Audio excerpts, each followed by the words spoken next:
Hello everybody and welcome to Monday's edition of the Chris Pritchard Cycling News Show. I've got a goal that I want to achieve by the end of April, 37,000 subscribers. Can we do it?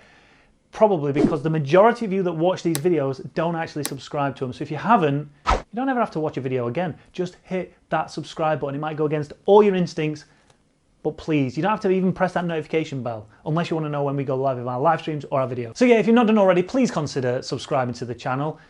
Makes no difference to you, makes absolutely no difference to you other than you know that you've done something nice for me. That's it.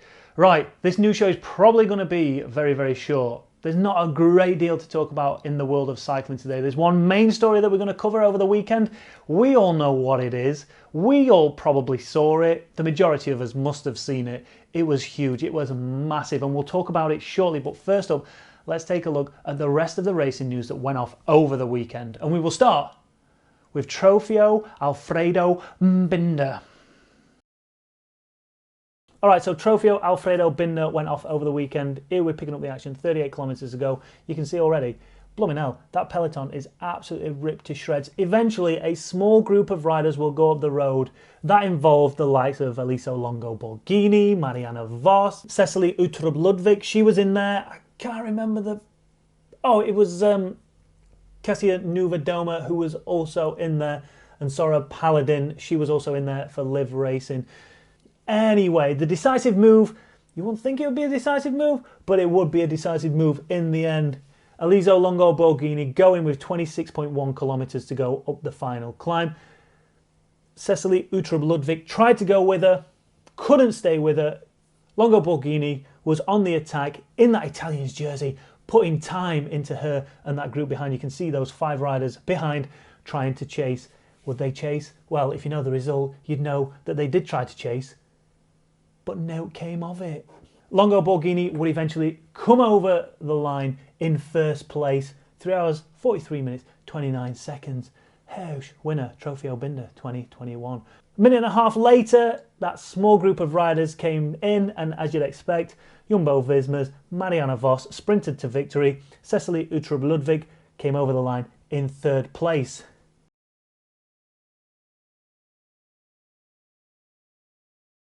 And then the second biggest race of the weekend was, of course, Milan San Remo. I love this race. Bloody love this race. I'm going to say it. It's probably my favourite race on the calendar. So anyway, you know how it goes. You know how the majority of the race goes. It all comes down to the last, 50k. With just under 40k to go, one of the favourites, Sam Bennett, he ended up having a puncture. He'd get himself towed back into that peloton. However, there's no two ways about it. I think this was on the third to last climb. He had to work probably harder than he'd expected to and wanted to, just to get himself back in the peloton, to put himself in a good position for the Cipressa and the Poggio. Anyway, it was onto the Cipressa, and eventually that breakaway of riders would get caught. Jumbo-Visma were on the front, Wout van Aert there in second wheel, preparing himself. Then just behind them, Team Ineos Grenadiers were lining themselves up for a big surge on the front. They put in some big efforts up the Cipressa, up the Poggio, and Ghana would try and drive this to, well, a lot of people thought he was going to be working for himself, or Ineos were going to be working for him. However, it wasn't the case. They clearly were working for Tom Pidcock, because up on the Poggio, as you'd expect, Julian Alaphilippe was on the attack, and he was taking the main guys with him. You had the likes of Mathieu van der Poel, Wout van Aert, Caleb Ewan. He was a surprise in there. Michael Matthews was in there. Jasper Stuyven was in there. Just off the bike was also Greg van Avermaet. But then as it came down here, you were kind of looking at Caleb Ewan to do the business. Out of all those riders, fastest rider, no doubt, was Caleb Ewan.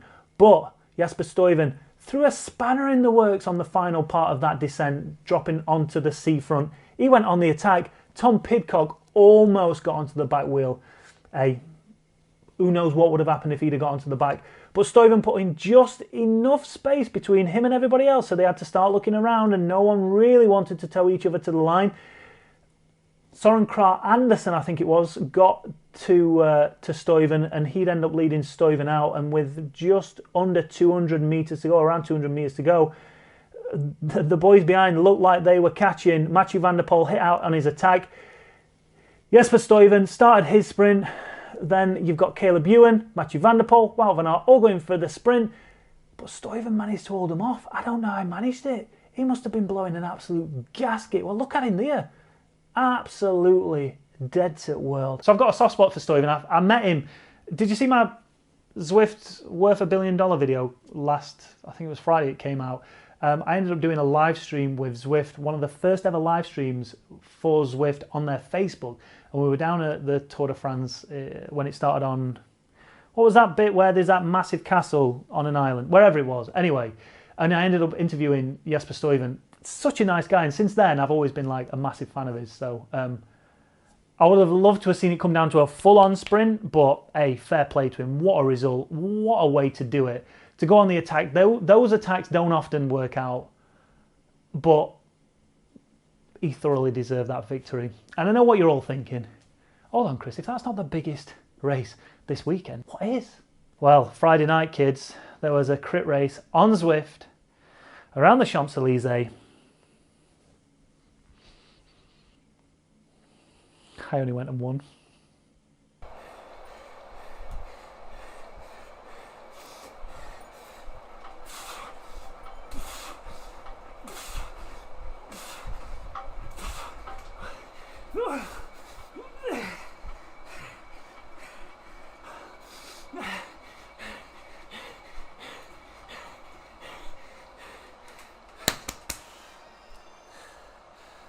By far the biggest race of the weekend. There's no doubt about it.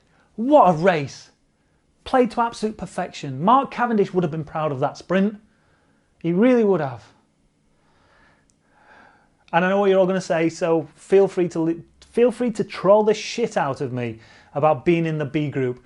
But according to Zwift Power, if that's what we're going off, which is the most legitimate way of assessing someone's criteria of being on Zwift, then I am a B group rider. And as soon as Zwift Power tells me otherwise, I will. You don't just, if you're a British cycling rider, you don't just say, hey, British cycling, can I have an elite license so I can just go and race against the best guys? How long have I been racing? I've not even had a race yet. I'm going to have a race next week. But I just want to be an elite. Don't work like that. You have to work your way through the ranks. And I'm still trying to work my way through the ranks. I could go into the A group, absolutely. But I want to be forced into it. I want Zwift Power to say, hey, you are too good for a B group. Get yourself in the A's. And as soon as they do, listen, I'm going. I'm out of the B's, all right? And listen, I understand it's only a Zwift race. So if you want to troll me for celebrating, for making it a news story, then go ahead, I don't care. It'll probably make for good content on the next news show anyway. Listen, there's no Laura from the Peloton Brief this week. She's ill, bless her. So hopefully she'll be better soon and we can get her back on the show. Listen, leave your comments down below as well. If you've got any questions you want to put to the professional Peloton via Laura, then leave them down in the comments below or head over to the Peloton Brief Instagram, drop her a message there and hopefully she'll be able to ask those questions. That's it for today. No more news. What more is there to be said? Jesper Stuyven won, Eliso Longo Borghini won, Chris Pritchard bloody won. Put that in your pipe and smoke it. Don't forget, if you haven't done already, hit that like button, hit that subscribe button. If you've disliked the video for whatever reason, hit that dislike button. I'm off tomorrow to find some more comms and to tackle some professional riders into submission. Average Joe strikes again. Be back again soon. See you then.